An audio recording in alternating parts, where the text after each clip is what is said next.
ಹಾಂ, ಕನ್ನಡದಲ್ಲಿ ಏನಾದರೂ ಇದೆಯಾ? ಕನ್ನಡದಲ್ಲಿ ಇಲ್ಲ ಗುರುದೇವ, ಇಂಗ್ಲೀಷ್. ಪ್ರಶ್ನೆ ಏನಾದರೂ ಇದೆಯಾ ಕನ್ನಡದಲ್ಲಿ? ಅವ್ರು ಯಾರು ಕೇಳೋದು? ಮನಸ್ಸು ಪ್ರಸನ್ನವಾಗಿ ಇಟ್ಕೊಳ್ಳೋದು ಒಂದು ಕಲೆ. ಏನು? ಜೀವನದಲ್ಲಿ ಎಷ್ಟೋ ಆಗು ಹೋಗುಗಳು ನಡೀತಾ ಇರುತ್ತೆ, ಆದರೆ ನಾವು ಚಿಕ್ಕ ಪುಟ್ಟ ವಿಷಯಗಳನ್ನೆಲ್ಲ ತಲೆಗೆ ಹಚ್ಕೊಂಡು ಮನಸ್ಸು ಕೆಡಿಸ್ಕೊತಾ ಇರ್ತೇವೆ. ದೊಡ್ಡವರು ಅನ್ನಿಸ್ಕೊಂಡು ನಮಗೆಲ್ಲ ಗೊತ್ತಾಗ್ತದೆ, ಚಿಕ್ಕವರು ಮಾಡೋದು ಅಯ್ಯೋ ಯಾಕೆ ಸುಮ್ಮನೆ ಬೇಡದಕ್ಕೆಲ್ಲ ತಲೆ ಕೆಡಿಸ್ಕೊತಾ ಇದ್ದಾನೆ ಅಂತ ನೀವು ಹೇಳ್ತೀರ. ಆದರೆ ಸ್ವಲ್ಪ ವಿಶಾಲ ದೃಷ್ಟಿಯಿಂದ ನೋಡಿದ್ರೆ, ನಿಮಗಿಂತ ಇನ್ನೂ ಹೆಚ್ಚು ಪ್ರಜ್ಞಾವಂತರಿಂದ ದೃಷ್ಟಿಯಿಂದ ನೋಡಿದ್ರೆ ನೀವು ಹಾಗೆ ತಲೆ ಕೆಡಿಸ್ಕೊತಾ ಇರ್ತೀರಿ ಯಾವುದನ್ನು ತೊಗೊಂಡು ಅಲ್ಲ. ಅದಕ್ಕೆ ಏನು ಮಾಡಬೇಕು? ಜೀವನದಲ್ಲಿ 3 ವಿಷಯಗಳ ಅವಶ್ಯಕತೆ ಇದೆ. ಏನು? ಒಂದು ಸ್ವಲ್ಪ ಜ್ಞಾನ. ಜ್ಞಾನ ಅಂತಂದ್ರೇನು? ನಾನು ಯಾರು? ಈ ಜೀವನ ಏನು? ಎಷ್ಟು ದಿನ ನಾನು ಇನ್ನಿಲ್ಲಿರ್ತೀನಿ ಈ ಪ್ರಪಂಚದಲ್ಲಿ? ನಾನು ನೋಡ್ತಿದ್ದಾಗೆ ಎಷ್ಟೋ ಜನ ಹೋಗಿಬಿಟ್ರು, ಎಷ್ಟೋ ಹೊಸ ಚಿಕ್ಕ ಚಿಕ್ಕ ಮಕ್ಕಳು ಹುಟ್ಟಿದ್ದಾರೆ. ನಾವಿಲ್ಲಿ ಯಾವುದೂ ಶಾಶ್ವತ ಇಲ್ಲ, ನಾವು ಒಂದಿನ ಹೋಗ್ತೀವಿ. ಇನ್ನು ಅಂತಕ್ಕಂಥ ಒಂದು ವಿಶಾಲವಾದ ದೃಷ್ಟಿಕೋನ ಜೀವನದ ಬಗ್ಗೆ ಹರಿಸಿದಾಗ ಚಿಕ್ಕ ಚಿಕ್ಕ ವಿಷಯಗಳ ಬಗ್ಗೆ ನಾವು ತಲೆ ಕೆಡಿಸ್ಕೊಳ್ಳೋಕೆ ಹೋಗೋದಿಲ್ಲ ಅಲ್ಲ. ಇದು ಒಂದು. ಎರಡನೇದೇನಂತಂದರೆ, ಎಲ್ಲ ಪರಿವರ್ತನೆ ಆಗ್ತಾಯಿದೆ. ಇವತ್ತು ತೊಂದರೆ ಆಗಿರೋದು ನಾಳೆ ಸರಿ ಹೋಗುತ್ತೆ ಅಂತಕ್ಕಂಥ ಒಂದು ಭರವಸೆ. ಹೆಂಗೆ ಭರವಸೆ ಬರಬೇಕು? ನೀವೇ ಹಿಂತಿರುಗಿ ನೋಡಿ, ನಿಮ್ಮ ಜೀವನದಲ್ಲಿ ಚಿಕ್ಕವರಾಗಿದ್ದ ಇಲ್ಲಿವರೆಗೂ ಎಷ್ಟೆಷ್ಟೋ ಸಮಸ್ಯೆಗಳು ಬರ್ತಾ ಇತ್ತಾನೆಪ್ಪ. ಬಂದ ಸಮಸ್ಯೆ ಯಾವುದಾದ್ರೂ ನಿಂತಿದೆಯಾ? ಇಲ್ಲ, ಹೋಗಿದೆ. ಕೆಲವು ಹೆಚ್ಚು ಕಾಲ ನಿಂತಿದೆ, ಅದು ಕೆಲವೆಲ್ಲ ಬೇಗ ಮುಗಿದೋಗ್ತಾ ಇದೆ. ಆದ್ದರಿಂದ ಅದನ್ನು ಎಲ್ಲ ಹೋಗತ್ತೆ ಅಂತಕ್ಕಂಥ ಎರಡನೇದು ವಿಶ್ವಾಸ. ಮೂರನೇದು, ನಮ್ಮಿಂದ ಏನು ನಮ್ಮ ಪ್ರಯತ್ನದಿಂದ ಯಾವುದು ನಾವು ಸರಿ ಮಾಡೋಕ್ಕಾಗಲಿಲ್ವೋ ಅದನ್ನು ಪರಮಾತ್ಮನಿಗೆ ಬಿಡೋದು ಅನ್ನೋದು. ನಾವು ಎಷ್ಟೋ ಪ್ರಯತ್ನ ಪಟ್ವಪ್ಪ, ನಮ್ಮ ಕೈಯಿಂದ ಆಗಿಲ್ಲ, ಅದನ್ನು ಭಗವಂತನ ಒಪ್ಪಿಸೋಣ. ಭಗವಂತನ ಒಪ್ಪಿಸಿದ್ರೆ ನೋಡಿ ಆಗತ್ತಾ ಇಲ್ವಾ ಅನ್ನೋದನ್ನು ಖಂಡಿತ ಆಗತ್ತೆ. ನಾನು ಅದನ್ನು ನಿಮಗೆ ಭರವಸೆ ಕೊಡಬಾರ್ದು. ಏನು?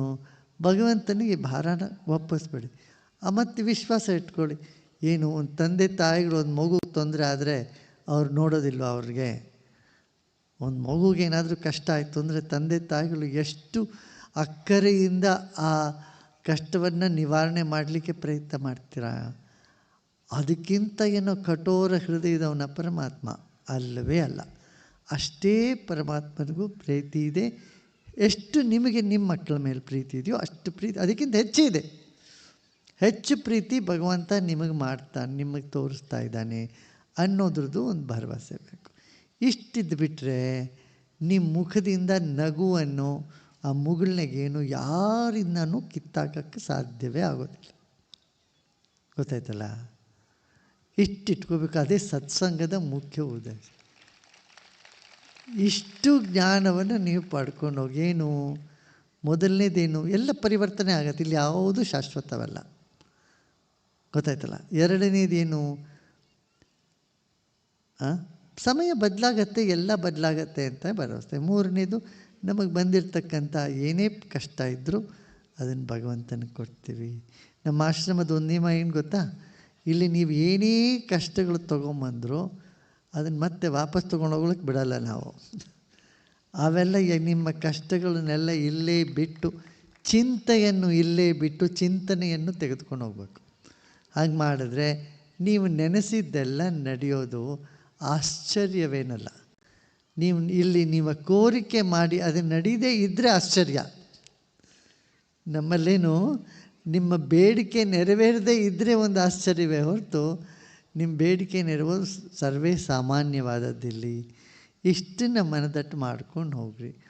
ಮತ್ತು ಜನಗಳಿಗೆ ಹೇಳಿ ಭಗವಂತ ಇದ್ದಾನೆ. ಆದರೆ ಭಗವಂತ ಇದ್ದಾನೆ ಅನ್ನೋ ವಿಶ್ವಾಸ ಇಲ್ಲದಿದ್ದರೆ ಅದರಲ್ಲಿ ಗುರುಗಳಿದ್ದಾರೆ ಅನ್ನೋದು. ಅವ್ರ ಗುರುಗಳು ಇದ್ದಾರಪ್ಪ, ನೀನು ಯೋಚನೆ ಮಾಡಬೇಡ ಅಂತ ಭರವಸೆ ನೀವು ಅವ್ರಿಗೆ ಕೊಡ್ರಿ. ಗೊತ್ತಾಗ್ತಿದೆಯಲ್ಲ? ಎಷ್ಟೋ ಜನ ಚಿಕ್ಕ ಮಕ್ಕಳು, ಯುವಕರು ಇವತ್ತು ಅನಾವಶ್ಯಕವಾಗಿ ಮಾನಸಿಕ ಒತ್ತಡಕ್ಕೆ ಒಳಪಟ್ಟು ದುಃಖಿಗಳಾಗ್ತಾ ಇದ್ದಾರೆ. ಎಷ್ಟೋ ಜನ ಮಾನಸಿಕ ಸಂತುಲನೆಯನ್ನು ಕಳೆದುಕೋತಾ ಇದ್ದಾರೆ. ಅವ್ರನ್ನೆಲ್ಲ ನೀವು ಸರಿ ಮಾಡ್ಬೋದು ಅಲ್ಲ, ಏನು ಹೇಳ್ತೀರಾ? ಸರಿನಾ? ಎಲ್ಲ ಸೇರಿ ಮಾಡಿ. ನಮ್ಮ ಇವತ್ತು ತುಮಕೂರು, ತಿಪ್ಟೂರು, ಚಿಕ್ಕಮಗಳೂರು, ಚಿಕ್ಕಬಳ್ಳಾಪುರ, ದೊಡ್ಡಬಳ್ಳಾಪುರ ಆ ಕಡೆಯಿಂದೆಲ್ಲ ಬಂದಿದ್ದಾರೆ. ಬಾಗೇಪಲ್ಲಿ ಎಲ್ಲ ಕಡೆಯಿಂದ ಬಂದಿದ್ದಾರೆ. ಒಳ್ಳೆಯದು. ಅಲ್ಲೆಲ್ಲ ಎಲ್ಲ ಕಡೆಯೂ ನೀವು ಜ್ಞಾನ, ಧ್ಯಾನ, ಗಾನವನ್ನು ಹರಡಲಿಕ್ಕೆ ಪ್ರಯತ್ನ ಮಾಡಿ. ಹಾಂ, ಜೈ ಗುರುದೇವ್. ಹಾಂ, ಏನಮ್ಮ? ಗುರುಗಳೇ, ಇಷ್ಟೊಂದು ಧಾವಂತದ ಬದುಕು ನಾವೆಲ್ಲ ನೋಡ್ತಾ ಇದ್ದೀವಿ. ಆದರೆ ನಿರಂತರವಾಗಿ 24x7 ನೀವು ಕೆಲಸ ಮಾಡ್ತಾ ಇಷ್ಟು ಸಮಾಧಾನವಾಗಿ ಹೆಂಗೆ ಇರೋಕ್ಕೆ ಸಾಧ್ಯ ಇದೆ, ಅದನ್ನು ದಯವಿಟ್ಟು ನಮಗೆಲ್ರಿಗೂ ಕಲಿಸ್ಕೊಡಿ ಅಂತ ಬೇಡ್ಕೊಳ್ತಾ ಇದ್ದೀವಿ. ಅಲ್ಲ, ಅದೇ ತಾನೇ ನಾನು ಕಲಿಸ್ತಾ ಇರೋದು.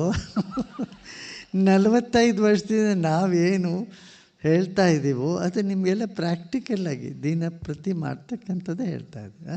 ಆದರೂ ನಾವು ಕ್ಲಾಸ್ ಮಾಡ್ತಾ ಇದ್ದೀವಿ, ಹ್ಯಾಪಿನೆಸ್ ಪ್ರೋಗ್ರಾಮ್ ಎಲ್ಲವೂ ಮಾಡ್ತಾ ಇದ್ರು, ದಿನನಿತ್ಯ ಇದ್ರು. ನಿಮ್ಮ ಥರ ಇರೋದಕ್ಕೆ ಖಂಡಿತ ಆಗ್ತಾ ಇಲ್ಲ ಗುರುಗಳೇ. ಅದೆಲ್ಲರಿಗೂ ಸಿಗಬೇಕು ಅಂತ ಆಗತ್ತೆ. ನಮಗೆ ಆಶೀರ್ವಾದ ಮಾಡಿ. ಆಶೀರ್ವಾದ.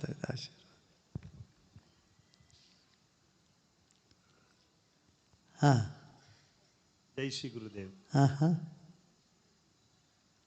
ಈ ಭೂಮಂಡಲದಲ್ಲಿರುವಂಥ ಎಲ್ಲ ರಾಷ್ಟ್ರದ ಪ್ರತಿನಿಧಿಗಳನ್ನ ತಮ್ಮ ಆಶೀರ್ವಾದದೊಂದಿಗೆ ನಾವು ಅವ್ರ ಜೊತೆ ಇಲ್ಲಿ ಭಾಗವಹಿಸಿದ್ದೀವಿ. ತಮ್ಮ ಆಶೀರ್ವಾದದೊಂದಿಗೆ ಸಹೋದರಿ ಹೇಳ್ದಂಗೆ ತಮ್ಮ ಆಶೀರ್ವಾದದೊಂದಿಗೆ ನಾವು ಮುಕ್ತವಾಗಿ ನಾನು ಹೇಳ್ಕೊಳ್ತಾ ಇದ್ದೀನಿ. ಪ್ರಥಮ ಬಾರಿಗೆ ತಮ್ಮ ಸನ್ನಿಧಾನಕ್ಕೆ ಪಾದಾರ್ಪಣೆ ಮಾಡಿ ನಾನು ಕೃತಜ್ಞತನಾಗಿದ್ದೇನೆ. ಈ ಇಡೀ ಜಗತ್ತಲ್ಲಿ ಎಲ್ಲ ವರ್ಗದ ಜನ ಆಸೆ ಆಕಾಂಕ್ಷೆಗಳಲ್ಲಿ ನರಳ್ತಾ ಇದ್ದಾರೆ. ನಾನು ಪ್ರಮುಖವಾಗಿ ಕೇಳಕ್ಕೆ ಬರೋದೇನೆಂದರೆ, ವಿದ್ಯಾರ್ಥಿಗಳಲ್ಲಿ ತಮ್ಮ ಈ ಸನ್ನಿಧಾನದಲ್ಲಿ ಕೊಡ್ತಾ ಇರುವಂಥ ವಿಚಾರ 1% ಕೂಡ ಯಾವುದೇ ಶಿಕ್ಷಣದಲ್ಲಿ ನಮ್ಮ ದೇಶದಲ್ಲಂತೂ ಇಲ್ಲ. ಈ ವಿಚಾರಧಾರೆ ಮಕ್ಕಳಲ್ಲಿ ಬಂದರೆ ಇಡೀ ವಿಶ್ವ ಉಳಿಬಹುದು ಅನ್ನೋದು ನನ್ನ ಭಾವನೆ. ಅದಕ್ಕಾಗಿ ಕೃತಜ್ಞತನಾಗಿ ತಮ್ಮ ಧ್ವನಿ ಶಾಂತಚಿತ್ತವಾಗಿರಬೇಕು, ಪೀಸ್ ಮೈಂಡ್ ಇರಬೇಕು. ಮಕ್ಕಳು ಧ್ಯಾನ ಮಾಡೋದ್ರ ಮುಖಾಂತರನೂ ಮುಂದಿನ ಪೀಳಿಗೆಗೆ ತನ್ನ ಆರೋಗ್ಯ ಉಳಿಸ್ಕೊಳ್ಳೋದಕ್ಕೆ ತಮ್ಮ ಧ್ವನಿ ಇರಬೇಕು ಅಂತ ನಾನು ವಿನಂತಿ ಮಾಡ್ಕೊಳ್ತೀನಿ ಗುರುಜಿ. ಎಲ್ಲ ಶಾಲಾ ಮಕ್ಕಳು, ಅದು ಪ್ರೈವೇಟ್ ಆಗಿರ್ಬೋದು, ಗೌರ್ನಮೆಂಟ್ ಆಗಿರ್ಬೋದು, ಏಡೆಡ್ ಆಗಿರ್ಬೋದು, ಶಾಲಾ ಮಕ್ಕಳಿಂದನೇ ನಮ್ಮ ದೇಶದ ಸಂಸ್ಕೃತಿ ಇಡೀ ಜಗತ್ತಿಗೆ ಮಾದರಿ ಆಗ್ಬೋದು ಅಂತ ನಾನು ಕೃತಜ್ಞತನಾಗಿ ನಿಮ್ಮ ಹತ್ರ ವಿನಂತಿ ಮಾಡ್ಕೊಳ್ತಾ ಇದ್ದೀನಿ ಗುರುಗಳೇ. ಖಂಡಿತ.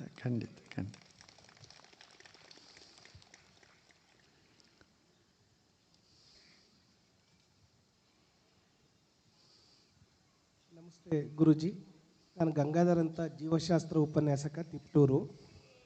ಈಗ ನಮ್ಮ ಸ್ನೇಹಿತರು ಏನು ಪ್ರಸ್ತಾಪ ಮಾಡಿದ್ರು ಹಾಗೆ ನಾವು ಮಕ್ಕಳನ್ನು ನೋಡಿದ್ರೆ ಆತಂಕ, ದುಗುಡ, ಆತ್ಮವಿಶ್ವಾಸ ಕಡಿಮೆ ಆಗಿರ್ತಕ್ಕಂಥದ್ದು. ಸರ್ಕಾರ ಈ ನಿಟ್ಟಿನಲ್ಲಿ ಈಗಾಗಲೇ ಚಿಂತನೆ ಮಾಡ್ತಾ ಸೈಕಾಲಜಿಸ್ಟ್ನ ನೇಮಕ ಮಾಡಬೇಕು, ಕೌನ್ಸಿಲಿಂಗ್ ಕೊಡಿಸ್ಬೇಕು. ಸ್ವಲ್ಪ ತನ್ನ ಸಹಪಾಠಿದು 2 ಮಾರ್ಕ್ಸ್ ಜಾಸ್ತಿ ಆದರೆ ಅಸಮಾಧಾನ ಆಗೋದು, ರಿಸಲ್ಟಲ್ಲಿ ವ್ಯತ್ಯಾಸ ಆದರೆ ಸೂಸೈಡ್ ಮಾಡ್ಕೊಳ್ಳೋದು, ಇಂಥವೆಲ್ಲ ನೋಡ್ತಿದ್ದೀವಿ ಬುದ್ಧಿ. ನಮಗಿವತ್ತು ಇಂಟ್ಯೂಷನ್ ಬಗ್ಗೆ ಮಾಹಿತಿ ಕೊಟ್ಟರು, ಬ್ರೀತಿಂಗ್ ಎಕ್ಸಸೈಸಸ್ ಲೈಕ್ ಭಸ್ತ್ರಿಕಾ ಬಗ್ಗೆ ಮಾಹಿತಿ ಕೊಟ್ಟರು. ಇದನ್ನು ಸರ್ಕಾರಕ್ಕೆ ತಾವು ದಯಮಾಡಿ ಶಿಫಾರಸು ಮಾಡಬೇಕು. ಸರ್ಕಾರಕ್ಕೆ ಸಾಧ್ಯ ಆಗಲಿಲ್ಲ ಅಂತಂದರೆ ತಮ್ಮ ಟ್ರಸ್ಟ್ ವತಿಯಿಂದ ಆದರೂ ಈ ರಾಜ್ಯದ ಮಕ್ಕಳಿಗೆ ಇದನ್ನು ವಿಸ್ತರಿಸಿದ್ರೆ ಶಾಂತಿ, ನೆಮ್ಮದಿ, ಎಲ್ಲ ಸಂತೃಪ್ತಿ ಮೂಡುತ್ತೆ. ಉತ್ತಮವಾದ ಪ್ರಜೆಗಳಾಗಿ ನಮ್ಮ ವಿದ್ಯಾರ್ಥಿಗಳು ಮುಂದೆ ಬರ್ತಾರೆ ಅನ್ನೋದು ನನ್ನ ಪ್ರಾರ್ಥನೆ ಬುದ್ಧಿ ತಮ್ಮಲ್ಲಿ. ಖಂಡಿತ ನೋಡಿ, ಸರ್ಕಾರಕ್ಕೆ ಹೇಳೋ ಕೆಲಸ ನೀವುಗಳು ಮಾಡಬೇಕು. ನೀವೆಲ್ಲ ಮಾಡಿ, ನಿಮಗಳಿಗೆ ಎಲ್ಲ ಖಾಸಗಿ ಪಾಠಶಾಲೆಗಳಿಗೆಲ್ಲ ಮಾಡೋದು ನಾವು ಮಾಡೋಣಂತೆ ಅದೇ ಮಾಡ್ತಾಯಿದ್ದೀವಿ. ಇವಾಗ ಎಲ್ಲ ಕಡೆ ಆಗ್ತಾಯಿದೆ. ಆಗಲಿ, ಇನ್ನೂ ತುಂಬ ಕೆಲಸ ಆಗಬೇಕು. ಅದಕ್ಕೆ ನೀವೆಲ್ಲ ಈ ಜ್ಞಾನದ ಸ್ತಂಭಗಳಾಗಿ ನಿಂತುಕೊಂಡು ಮುಂದೆ ಜಗತ್ತಿನಲ್ಲಿ ಒಂದು ಒಳ್ಳೆ, ಈ 12ನೇ ಶತಮಾನದಲ್ಲಿ ಹೇಗೆ ಒಂದು ಭಕ್ತಿಯ ಅಲೆ ಬಂದಿತ್ತು ನೋಡಿ, ಜ್ಞಾನದ ಭಕ್ತಿಯ ಅಲೆ ಬಂದಿತ್ತು. ಅಲ್ಲಮ್ಮ ಪ್ರಭುಗಳು, ಬಸವಣ್ಣವರು, ಈ ಕಡೆ ಕನಕದಾಸರು, ಪುರಂದರದಾಸರು, ಎಂತೆಂಥ ದೊಡ್ಡ ದೊಡ್ಡ ಶ್ರೇಷ್ಠರು ಕನ್ನಡ ನಾಡಿನಲ್ಲಿ ಆಗಿ ಹೋಗಿದ್ದಾರೆ.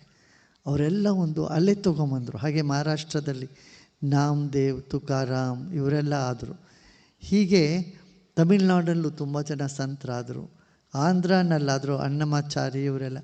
ಹಾಗೆ ಈ ಸಮಯ ಬರ್ತಾ ಇದೆ, ಒಂದು ಒಳ್ಳೆಯ ಭಕ್ತಿಯ ಅಲೆ ದೇಶದಲ್ಲಿ ಪ್ರಪಂಚದಲ್ಲಿ ಏಳಲಿಕ್ಕೆ ಶುರುವಾಗಿದೆ. ಅದಕ್ಕೆಲ್ಲ ನಾವೆಲ್ಲ ಒಟ್ಟುಗೂಡಿ ಮಕ್ಕಳಿಗಾಗಲಿ ಮನೆಯವರಾಗಲಿ ಹೆಂಗಸರಾಗಲಿ ವೃದ್ಧರಾಗಲಿ ಎಲ್ಲರಿಗೂ ಇದು ತಲುಪಿಸೋ ಹಾಗೆ ಮಾಡಬೇಕಾಗಿದೆ. ಮಾಡೋಣಂತೆ. ಗುರುದೇವ್, ಸಂಗೀತ ಮತ್ತು ಮನಸ್ಸಿಗೆ ಯಾವ ಸಂಬಂಧ ಇದೆ? ಏನು ಸಂಬಂಧ? ತುಂಬ ಸಂಬಂಧ ಇದೆಮ್ಮ. ಸಂಗೀತ ಮನಸ್ಸಿನಲ್ಲಿ ಒಂದು ಲಯವನ್ನು ತರಿಸ್ತದೆ. ಸಂಗೀತ, ಧ್ಯಾನ, ಇದಕ್ಕೆಲ್ಲ ಸಂಬಂಧ ಇದೆ. ಬುದ್ಧಿ ಚುರುಕಾಗಲಿಕ್ಕೆ ಸಂಗೀತನೂ ಬೇಕು. ತುಂಬ ಗಣಿತ ಮಾಡೋರು, ಗಣಿತ ಪಾಠನೇ ಮಾಡ್ತಾ ಇರೋರಿಗೂ ಕೂಡ ಸಂಗೀತ ಬೇಕಾಗತ್ತೆ. ಒಳ್ಳೆಯದಲ್ಲ. ಇವಾಗ ಹಿಂದಿಗೆ ಹೋಗೋಣ. ಹಾಂ.